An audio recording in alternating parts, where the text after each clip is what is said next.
What happens to that energy once the body is gone? Is there individuality after the end of the body? Do I exist as I? Do I have a soul? Is there reincarnation? Or is it just my ego that is saying, actually, even when I let my body go, there is an I that still exists?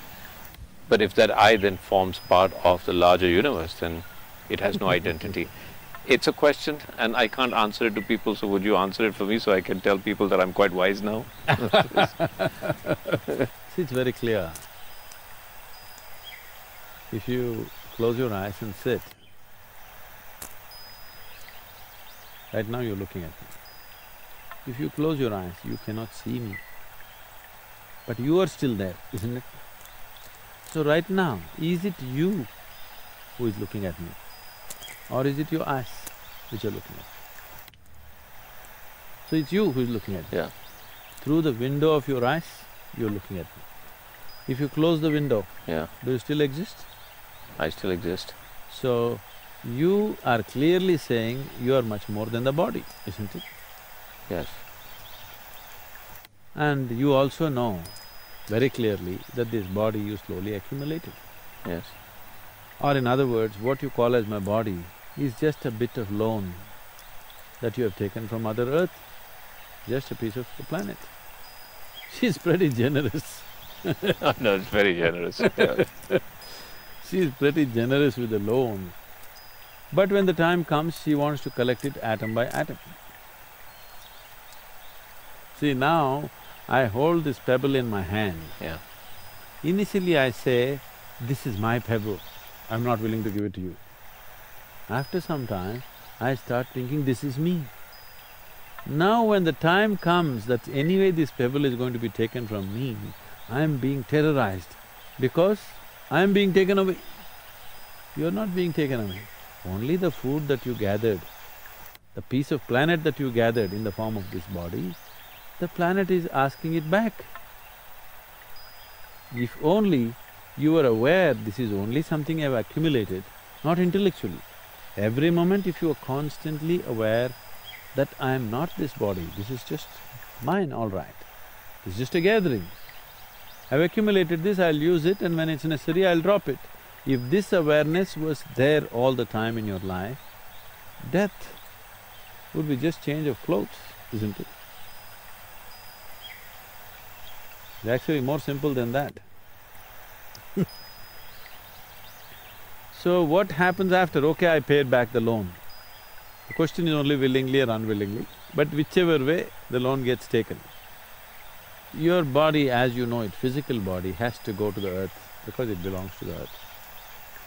But there is a subtler body which is like a scaffolding. Only because the subtle body is there as a scaffolding, you can build this gross body. You eat a banana, it becomes body, you eat a piece of bread, it becomes body, you eat a brinjal, it becomes body, because there is a subtler scaffolding. This body that you see, the physical body, is only gathering around the subtler body. So when this body falls, the subtle body, which is generally referred to as etheric body or whatever else, is still on. It still has some information. But the important difference is, when you had a physical body and a conscious mind, you had a discriminatory capability. So once the body falls down along with your thinking mind, logical mind, and the discriminatory aspect of the mind is fallen, there is no more discrimination. You only happen by tendencies. So still there are certain tendencies. Why so much care in every culture, particularly in this culture, that at the moment of death, if a man is dying, no matter what your relationship with him, you try to utter the God's name or you try to create the right kind of atmosphere for him. Even if he's your enemy, you say Ram, Nam, Satya, whatever, you know, whatever simple things have been taught to the people, but something to create awareness and pleasantness around him because you want him to leave well. Because at the moment of leaving, in case he is in a certain mode, whatever the mode is, let's say he is in fear mode right now. Now once he loses the discriminatory mind, now there is no control over the fear. See, many times fear arises in your life.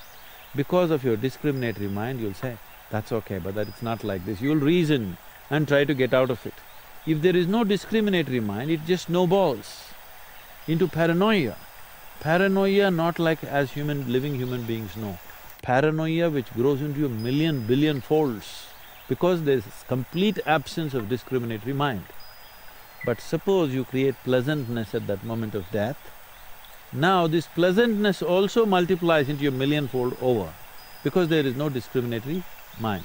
Whether it's sweetness or bitterness, pleasantness or unpleasantness, all of this can take on a big proportion if only there is no discriminatory mind.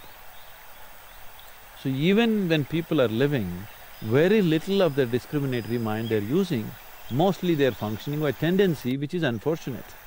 But once you've shed the body, there is no other way. You will only go by tendency. Unless you've reached a certain level of awareness where you can carry a certain dimension of awareness with you.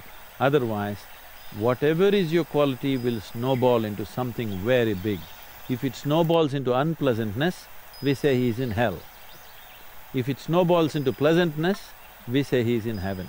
So heaven and hell are not geographical places. It is a state that somebody gets into.